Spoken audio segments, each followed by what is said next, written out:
everyone, and welcome to episode 7. Yikes. I know, I can't believe we're at 7 episodes of this, random idea that we had at the start of summer. It's wild. Yeah, it's mad. But I'm really enjoying it so far. Are you? Yeah, it's been really, really fun. I can't say my opinions have changed at all, but it's been interesting exercise in critical thinking. It has indeed, and honestly, I'm really enjoying the researchy portion of this and getting to learn more about what I love. Yeah, definitely. Yeah. So, we will get started then.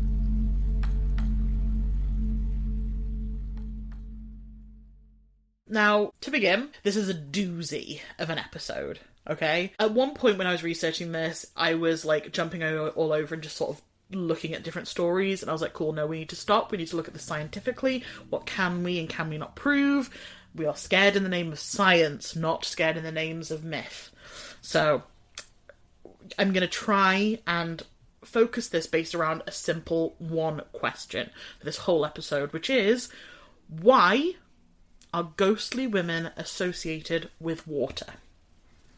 Any thoughts? Any ideas? I have no idea at all. Probably because it's not... Well, in the stories, yes, but if you're asking me... Scientifically, then I'd say, what do you mean ghostly women? Yes, okay, well, that brings us to our first reason.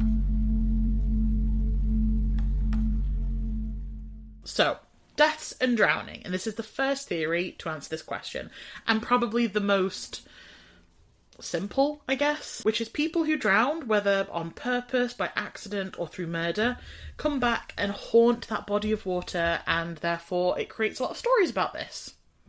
Pretty straightforward, right? Yeah, sounds fine. Yeah. And this is going to bring me to one story I'm going to discuss in particular, which is from Hong Kong. We're going really far abroad for this. Very nice. So, this tale is of a bride's pool in Hong Kong. The legend goes that on a very stormy day, a bride dressed in a traditional red cheongsam, which is like a Chinese red long dress, I believe, was travelling next to the pools in a handheld chair when one of the porters carrying her chair slipped and she in the chair fell into the swollen river. The bride drowned because of the heavy clothing that she was wearing, and the pool was subsequently named after her. Now, since then, this trail has been considered one of the most haunted hikes in Hong Kong, with the ghost of a young woman dressed in red, the red cheongsam, is supposed to be seen by the second pool in this area called the Mirror Pool, combing her hair, and the first sighting of this was in the 1960s by a group of teenagers who went to offer her assistance, and when they did, she gave them a harrowing look before disappearing into nothing. And when I heard and read that last line, I was like, that sounds like a lady in white to me. Yeah, it definitely does sound like the ladies in white. It doesn't sound like she was massively wronged or betrayed, though. It sounds like a bit of an accident, to be honest. He slipped. I feel like, it would be a little bit unfair to be vengeful, but hey, I haven't died, so I don't know what the feelings are associated with that. Yeah, definitely. I don't know if maybe she felt wronged because the servant slipped and wasn't looking where he was going or something like that. I don't know. Although many people have tried to dismiss the story and sightings, what keeps it alive is the fact that the story and sightings are completely consistent. Always a red dress, always combing her hair, and always sad. And since the 1960s, she's been seen a lot more than just that one time. There are a few details from the, original story that vary, such as some people saying they don't know her name, that her name was this, that it was a sunny day, not a stormy day, and the guy still slipped. But it was nothing that made me doubt the actual legend, especially when it could be over 100-year-old. It was essentially, there was a bride, she fell into the river and drowned. That is the core of the story, and that's consistent. What she was wearing, everything like that. Yeah, that sounds like a completely believable chain of events. Yeah, that could definitely have happened. But part of what I think makes this such an interesting case is that in this area since then, there have been numerous drownings and accidents associated with this place. Locals advise against coming to the pools at night, as evil spirits are said to want to lure you to your death. Could this be the lady in red? Some sources have suggested that the bride causes the accident because of her unfulfilled rage at her marriage being prevented. Another source suggests that she is trying to prevent her loneliness in the afterlife. However, having done some research, I think there is more of a legit reason than this to the accidents and things like that. On approach to the bride's pool, the road is very, very difficult, and drivers often make very easy mistakes leading to devastating results. It's a difficult road to drive, and people are silly. People are stupid sometimes. People make easy mistakes. Sometimes an animal runs out and you try and swerve and accidents happen. The area directly around the pools itself is very, very slippery and covered in moss. And it is said to be a suicide hotspot as well. Whether that is because of the associations or just because it's a beautiful part of the world, I don't know, but that's what is said to happen. I'm not going to go into loads of details about the traffic problems in the area, because no. Yeah. And also, I've linked an article in the references below which goes into incredible detail about it, and also suggests some fixes for the area too. So if you're interested in road traffic accidents, go look at that article. What I find really fascinating with this example is that it adds more to the question we had in episode 2 about the white ladies. Do you remember what we started wondering about? I think it was if they're universal around cultures, or I think we did look at a potential lady in red surrounding marriage. Mm-hmm. But I can't remember too much more than that specifically. Yeah, so we were wondering whether across the world, whether the link is with the death shrouds or with the bridal gowns, and I think that this is really interesting about the fact that she was wearing red and she was a bride, so I am wondering if it's a case of it's to do with the bridal gown as opposed to the death shroud, because otherwise that wouldn't make sense for this case. What I have found interesting is I've heard about a lady in green in Scotland as well recently. I don't know what that's got to do with anything. I don't think Scottish people wear green on their wedding. Maybe it's just colours favoured by the deceased. Yeah, maybe. I mean, part of why burial shrouds even came up into the ladies in white discussion was that white wedding dress was only, after 1800s? Mm-hmm. With Queen Vic. Yeah, exactly. So, and I'm pretty sure there are cases of women in white predating that. So, tricky. Could be, yeah. Coming back to sort of our earlier thing about with ladies in white, that they have to be wronged or avengeful. I can understand being pretty pissed off about an accident on the day of your wedding and being about to get married, supposed to be the happiest day of your life, and then you die. I'd be pissed. Yeah, I mean, I think we've spoken about needing to keep criteria flexible because this is such a wishy-washy topic. I do think that she kind of should fall into that category though, but perhaps the name of the category needs to change if it's not women in white. Could be, yeah. She certainly sounds vengeful, even if I don't think she was directly betrayed. She wasn't betrayed by the love of her life. No. Her children weren't killed, so that doesn't necessarily stick to the original kind of story, but like we said, criteria needs to be flexible. Yes, indeed. As a question, though, for science person in this podcast, do we think then that drownings lead to higher cases of hauntings? We don't have any evidence that ghosts are real. It's a bit hard to go into, why they would be haunting pools when we can't even say, yes, they are haunting pools. But I think a common theme surrounded why people become ghosts, allegedly, is to do with suffering traumatic deaths. And to be honest, drowning sounds terrifying and painful and lonely. So I think that kind of all of those together would fit into that category of being a traumatic death. So assuming that a traumatic death would lead to a ghost, it seems like that would make sense. I would be really interested to see as well if there was a correlation between pools that had witch drownings in them and see if those are more haunted than other places that don't have that association. Because in theory, there should be more ghosts linked to those kinds of pools than anywhere else. So I'd be interested to see if anyone's done a research project on that. I doubt they have, but I'd be interested to know if anyone has seen that. Yeah. Sounds like a cool topic.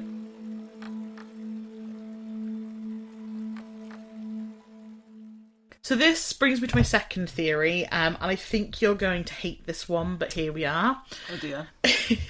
So my second theory is why are ghostly women associated with water, is the idea of ghosts and energy. And this theory is that ghosts are often associated with water due to the energy that the water holds. Now, I know when I was discussing fire signs and water signs a few episodes back, you were not pleased. Oh no, I know where this is going. So I wondered if you could expand a bit as to why you don't believe in things like that could have an impact on personalities or phenomenon. So fire, water signs, air, earth. Why is that rubbish? Because it's just entirely made up. You know, why would any of that be an influence at all?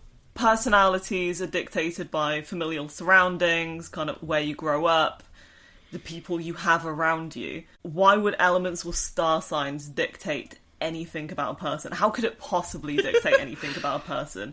I mean, I'd be more willing to say that what my mum ate 3 nights before she gave birth to me dictated more about my personality than the time I was born. But to be honest, I feel like you're just going to go, haha, that's such a Scorpio thing for you to say.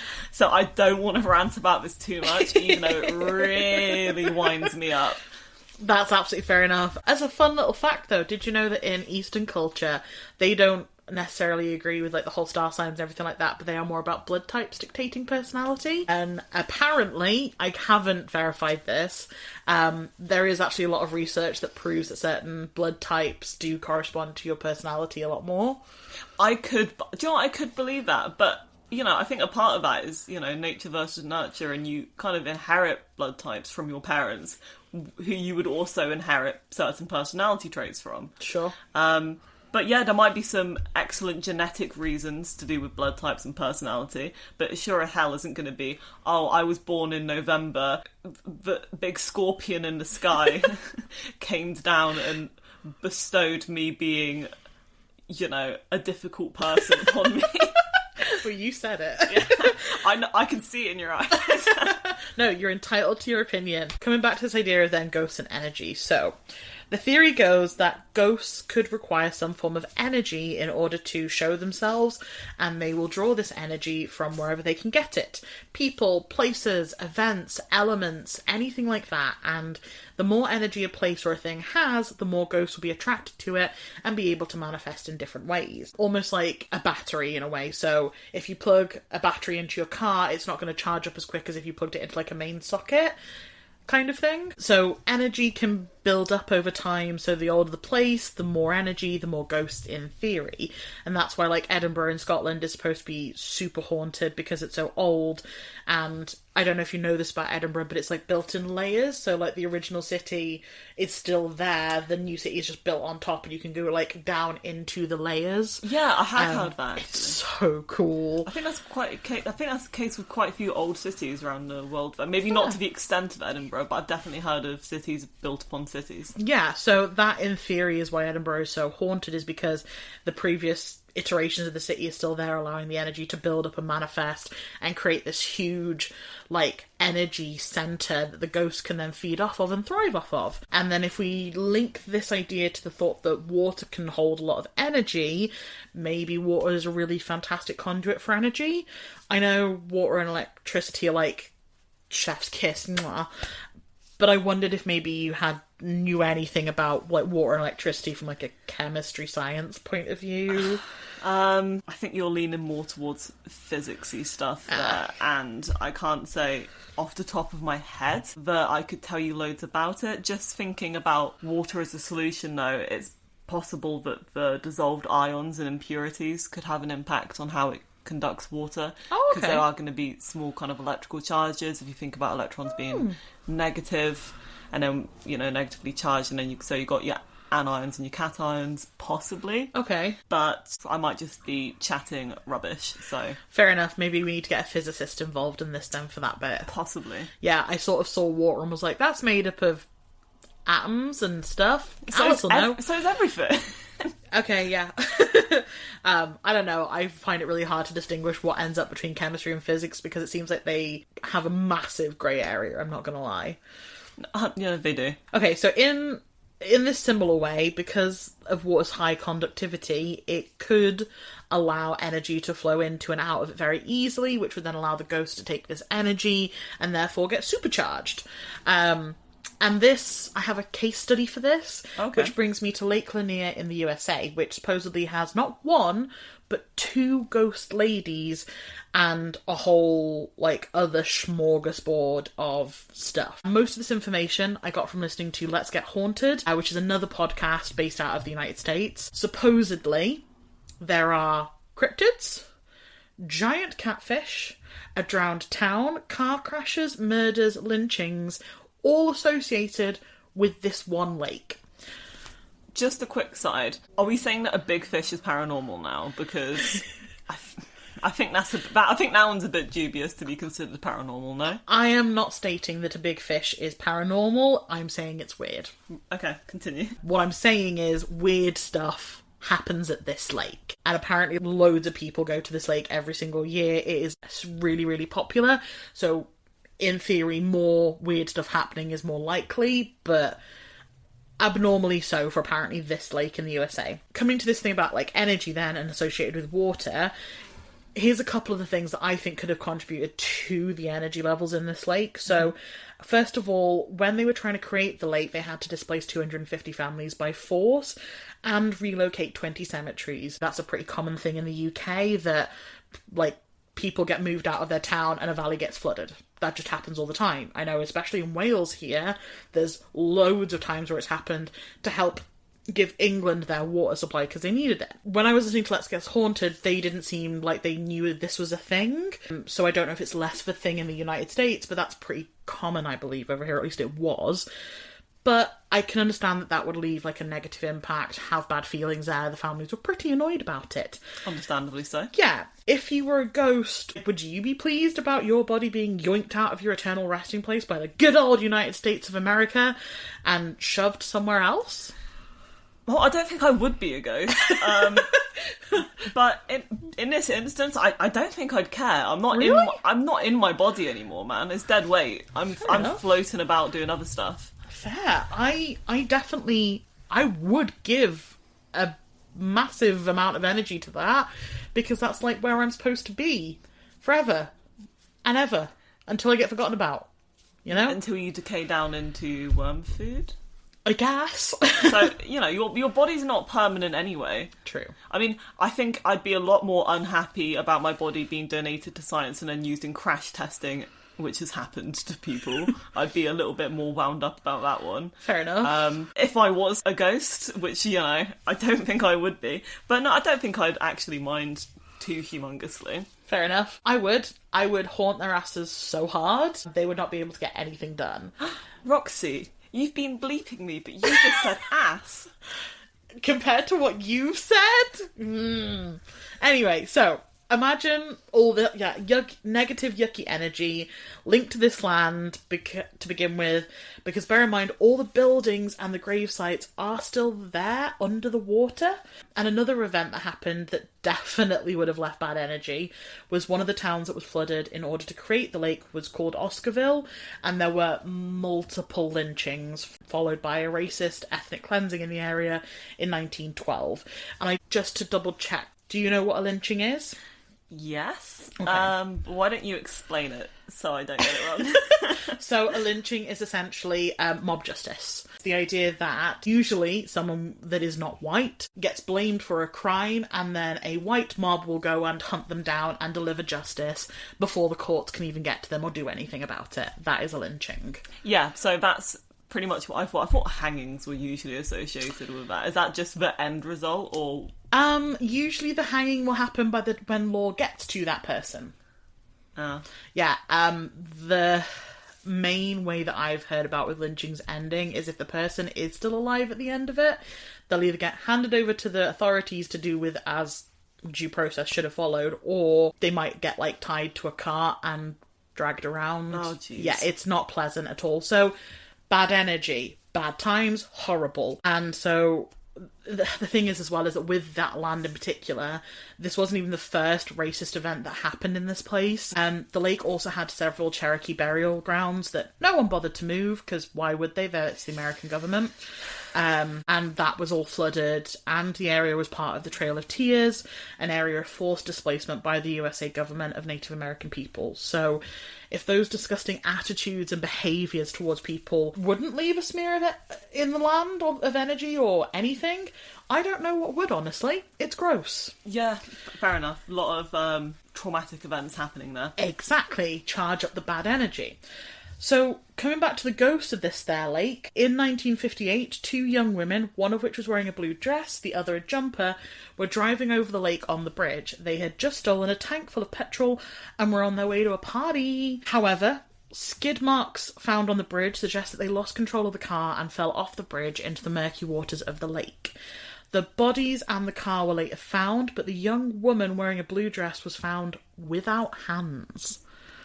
Oh, that's kind of suspicious. Yeah, so coming back to the podcast Let's Get Haunted, they had the theory that maybe joints, when they are left in water a lot, can, like, the skin decomposes and stuff, and then they can just kind of, like, fall off. But I find it weird that it was just specifically the hands and not, like, the feet and things like that. Was she driving? I don't know. I was saying, not having hands is definitely a big contributing factor to a road collision accident. Yeah, the ghost of a bloated, handless woman in a blue dress is now said to haunt the bridge going over the lake. If a car stops for her, she will raise her, well, I've written here, her hands, but her stumps, as if in longing, scream and then fade away. If you don't stop, well, apparently your fate may mimic hers. Has this ever happened? Because apparently. No, but your fate may mimic hers. Has there been any more collisions where people are found handless at the bottom of the lake? They've not been found handless, but I believe there have been other people that have accidentally or swerved off the bridge and stuff like that. Right, okay. But not handless. Maybe it's to do with the giant fish. Oh, yeah. Another ghost is said to be of another lady wearing a tattered jumper who haunts the waters below and pulls innocent swimmers to their watery deaths. Interestingly about this one, the first one in the blue dress is considered a lady of the lake, but the second one is not named as such. It's weird. Yeah, I find that really bizarre. Like, so it's not all ladies, there's just one. But also they're both, you know, kind of stuck for just trying to make people's lives end them. So, you know, I'm not gonna worry too much about the second one being slighted by not getting that title. Oh, it's a slight, is it? I wonder if it's something to do with the dress. Yeah, probably. I don't know. Could it be then that water is able to hold energy at higher vibrations than the other elements, and therefore spirits are more drawn to it? You keep asking me these mystical, spooky questions like I'm going to be able to answer it. I don't believe in this nonsense. Look, it's a podcast about ghosts. What do you expect? I know, but I can't give you an answer on this, man. Okay, so I'm sorry I'm asking you spooky questions. I will try and not do that anymore. No, it's not that they're spooky. It's like, do you have a scientific reason for this happening? No, because I don't think it happens.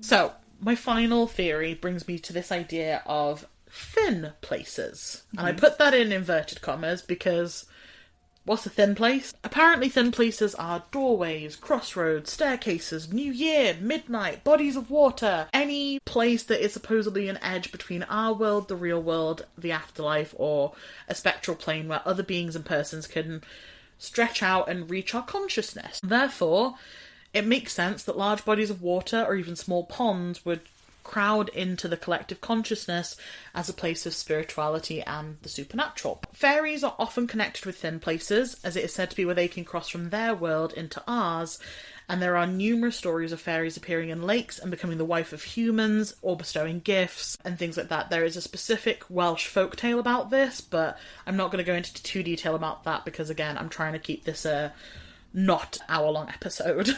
Yeah, that's fair. Yeah.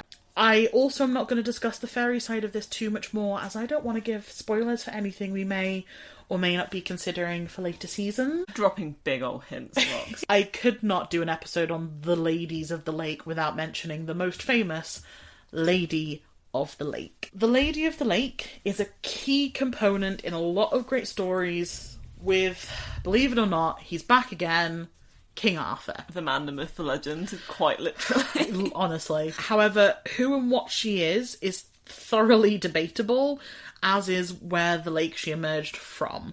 She is supposed to be named either Vivienne or Nimue.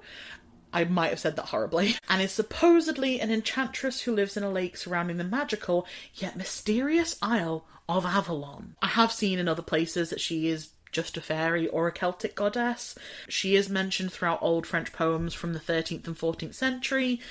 But essentially, her story, the main one, is that when King Arthur was dying, he asked a trusted knight of his to return his sword to the Lady of the Lake. The knight travelled to a lake and threw it in. However, before it could land in the water, a ghostly hand reached up to catch it before disappearing beneath the waves. Is essentially the gist of it. Mm-hmm. Now, the lake in this story is supposed to have happened in one of the following. Dosmary Pool, or the Low Bar, both in Cornwall. The lakes Llyn Llador, I've said this horribly, I'm sorry, and Llyn Ogwen in Snowdonia. The River Brews area of Pompalis Bridge in Somerset, or the Lake Loch Arthur in Scotland. The Lady of the Lakes from King Arthur is heavily mixed up with the idea that she is a witch or a fairy, which could explain the magic surrounding her and the link with the Thin Place if she is a fae. But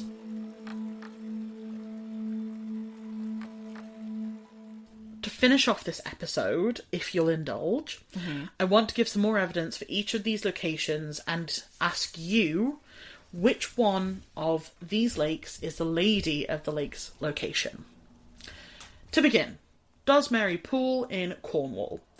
Firstly, it's claimed that Lancelot threw Excalibur in, with Lancelot being Arthur's right-hand man. Another story of Dosmary Pool states that there is an old storm woman, a mermaid who can stir up wind and water and send gales all the way to Bodmin Moor. Whilst I love this story, it doesn't really contribute to it being the Lady of the Lake rather than just a Lady of the Lake. However, to contrast these 2 points, the idea of it being linked to King Arthur is actually a figment of a poet's imagination called Tennyson, who wrote about it in 1869. In books detailing the local legends of the area, such as the Parochial? No idea. History of St. Noet.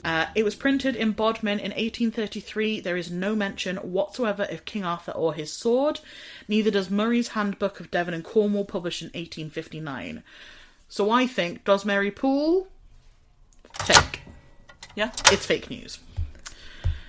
But that brings me to the Low Pool in Cornwall. Now, I'm not going to lie, this is super cool. This place is awesome. I totally recommend having a look at it. Okay. I want to clarify that with this area, I'm discussing the Low Pool, not the Low Bar. The Low Bar is an area of the Cornish coast where a beach cuts the sea off from a lake, but there is no, channels going between the two or anything like that. They are 2 separate areas with their own separate myths and legends. However, I cannot trace this back to an original source, and there are no sightings or circumstances for the Low Pool to have anything to do with a lady. Nothing. Cannot find anything about it. Mm-hmm. But here are a couple of fun things. No one will swim in the Low Pool or the Low Bar, as it is claimed that a person drowns there every 7 years, which feels super fairy-like to me. Have there been any reports on this? Yeah, loads. Every 7 years someone dies, I think. Really? Yeah. Oh, wow. It's wild how many, reports there are on this, and you can actually look back and people have listed the names and exactly of who's died every 7 years. Is it one person every 7 years? Yeah. That is interesting. Yeah, and I think the latest one was in 2020, so it's still going. September is the particularly dangerous month to swim in it. The theories are that the reason for this is because it's 13 metres deep at times and filled with weeds, so people get tangled up in the weeds and then can't get back out. Right. And in September, at the moment, it's absolutely bloody freezing. Mm-hmm. So I can understand people going in and being like, oh, it's a lovely day, the water will be fine for a little jaunt. And it's not. It's awful. There are also rumours of coves and caves all around the edges which could have secret currents in it that suck people into them, and that would also lead to drownings. Mm-hmm. Either way, don't swim in it. Just don't. Bad idea, do not go. But there's nothing conclusive linking to ghosts or King Arthur at all to do with this lake or this pool, other than the suggestion there might be according to local people. Fun fact, there is a type of moth that is found in a low pool, which is not found anywhere else in the world. Latin name, Luperina nicoli leachi. We have to go. I want to see the moth. Okay, we can have a look at the moth. Yes. My next place is Pompalis Bridge in Somerset. It is claimed that the sword Excalibur was thrown from the Pompalis Bridge in a little poem called Libias des Conus, which was written in the 14th century. But there is no lady linked to it historically that I can find. Pompalis Bridge is right next to Glastonbury, which is supposed to be the seat of King Arthur's Round Table. There is a ley line that runs through it, apparently, but no ghosts attached to it, female or otherwise. So, Probs not. Probs not. The next one, and this is the one that I was expecting to find, like, tons for, is Lake Loch Arthur in Scotland. And it claims to be the lake that the Lady of the Lake gave the sword to Arthur, and to which it was returned. But as far as I can tell, the name is the only link. There are no ghosts linked to this loch at all. There is a link to Scotland and King Arthur through Walter Scott's poem The Lady of the Lake, but it links to a completely different loch over 3 hours away from Loch Arthur. So, literally, other than the name, it's not even haunted. Like, what? The next one, and we're coming back to Wales here, is Llyn Llindar, again in Wales, which is claimed to be where King Arthur received Excalibur from the Lady of the Lake. But if this is the case, it would have been a hell of a climb to get there. It is beautiful, though, like many places in Wales. I can't find the origin for this story for the Lady of the Lake connected to this. I think maybe it's because this lake and the next one I'm going to talk about are right next to each other. They could get confused a lot with one another. So it does make me wonder if maybe that's why this lake's got the legend and it's actually just completely a miss location. But Llyn Ogwen in Wales. This lake, believe it or not, like all the rest, claims to be where Excalibur got thrown into. However, it actually has some evidence. So in 2017, a sword, which has been dated back to the 5th or 6th century, which is peak, like, Arthurian legend time period, apparently, was discovered in the area of Llyn Ogwen. Could this be the mythical Excalibur? Who knows? So as you see, there are lots of different information about the different lakes there. Which one do you think has the strongest case, if any? I mean, Llyn Ogwen actually had a sword pulled from it, so I'd say that's a pretty good starting place. Right. I think with a lot of myths and legends, one of the key things to remember is there is probably a kernel of truth to them. Is the whole thing true? Probably not. But there could have been a king and one of his knights went and flung his sword into a thing that's, into a lake. And if they're pulling a sword out of that lake from a similar time period, then, I think that's as good a reason as any to say that is the lake. It's again, how much do you think are true from stories and legends? So Llyn Ogwen? Yeah, could also just be a random sword.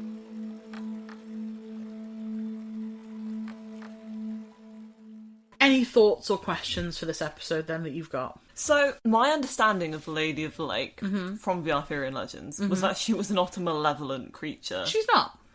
So then, I think it's interesting that the kind of ghosts associated with the same name are drowning people or trying to make them fall to their death into water sources. I think it's an interesting name for them, considering where that name would have derived from not being considered hostile. I wonder if the ghosts of the Lady of the Lakes came first, and then the Lady of the Lake with Arthurian legend got linked to it. There is a really big argument to be made between the Lady of the Lake from Arthurian legends and the fairies, but like I said, I don't want to make this episode too long, so I'll discuss that more when we do something else to do with the fairies. Stop dropping these hints. Sorry. But yeah, I think it is a really interesting connection. Personally, for me, I think it's a case of it's the energy. There is a lot of energy linked to water, and therefore more things happen around it, and therefore more ghosts happen there, in my personal opinion. This might be completely off base, but wasn't there, not everyone knew how to swim either. There wasn't, formalised swimming lessons. Like, in the UK now, swimming is a part of school. When you're in primary school, you get sent to a local swimming pool, or if your school has a swimming pool, you learn to swim there. this is standardised as part of their education. I'm sure it is in lots of places around the world, but I wouldn't know, so I'm not going to say it is. It's very possible that pre this coming into place, whenever that did happen, there would have been a high proportion of people not being able to swim and therefore drowning. Mm-hmm. That's a really, really solid point, actually. So I wonder if ghosts associated with lakes will continue to be as prevalent now that more people can swim. Who knows? You know, like you said, with the one where the people kicking a bucket every 7 months. Years. No, God, 7 years, yeah. 7 months. You Terrifying, 7 months. Yeah. It would be drained. Pond can get wrapped up in people's legs and drown them. Yeah. Water is unpredictable when it's in large bodies. Absolutely. And I do think people underestimate the, like, reaction that you'll have to being swimming and something touching your leg and you just freaking out. Oh, yeah, 100%. I used to swim in the sea loads as a kid, and I'd always dread having to go over the seaweed patches. Awful. Yeah, no, absolutely, I agreed. So I think it's safe to say that there is no one reason why a woman would appear in a lake. Each case has its own backstory and theory behind it. I've presented you with 3 different ideas for a reason why, but honestly, like I said, I think energy is possibly the tiniest bit for me stronger than the others. What do you think? Which theory? You always say energy, but energy of what? You know, when we talk about ghosts, it's always energy this and energy that. What energy? Kinetic, you know, thermal. What energy are we talking? I think it depends on how much oomph the ghost has got. Yeah, and see, I think that's part of why I really, really don't believe, because energy, full stop, is just far too vague. Right, but was it Einstein that said, like, energy cannot be created or destroyed? Yeah, but he wasn't talking about posy vibes and, like, negative vibes. He was talking about, you know, kinetic energy, thermal energy, how it kind of transitions into other states. Right, but if you think of, like, consciousness as a form of energy, though... But that's to do with your neurons and electrical impulses firing in the synapses in your brain. Yeah, but there's still energy, and that energy can't just stop when you die. Where does it go? What happens? It dissipates out, and, you know, you go cold when you die. Yeah. In, you know, from thermal to nothing. Exactly. It dissipates out into what? Probably not a cluster. Why not? Why would it? That kind of defeats what we do know. This is getting into, like, a proper debate, and Rox is just trying to close out the episode. I mean, this is probably, like, a special to do at some point where we properly debate this, because you're asking questions, and I'm asking the exact same question. How, like, we can't say at the end of the day, because we don't know what happens in life after death. But if it dissipates, it's not going to be concentrated enough. But how do we know it dissipates? Sorry, how do we know that energy dissipates? If after we die. Because all energy dissipates. Isn't that the whole thing of the heat death of the universe? Well... It all kind of, like, goes out. And I know that is a theory, but it's not confirmed. We are just going to heat death and die. But I think... We're debating theory at this point. When you switch on a radiator, the radiator's hot. Does only the radiator stay hot, or does the rest of the room heat up? The rest of the room. That's because the energy comes away from the radiator. Yes, but, like, there's, like, hot and cold spots.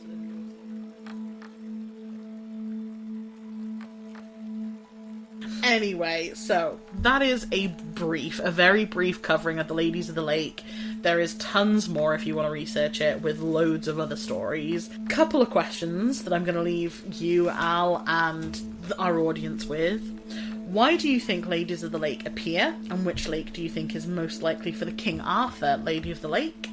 Please let us know your thoughts and feelings regarding this in the comments. Use hashtag #SitNos with any videos on things you think might be of interest to us. And please do answer the questions in the comments on YouTube or Spotify. I would love to see what everyone thinks. Yeah, definitely. And apologies for kind of railroading Roxy's ending. That's okay, I understand. So, thanks so much for listening. Thank you.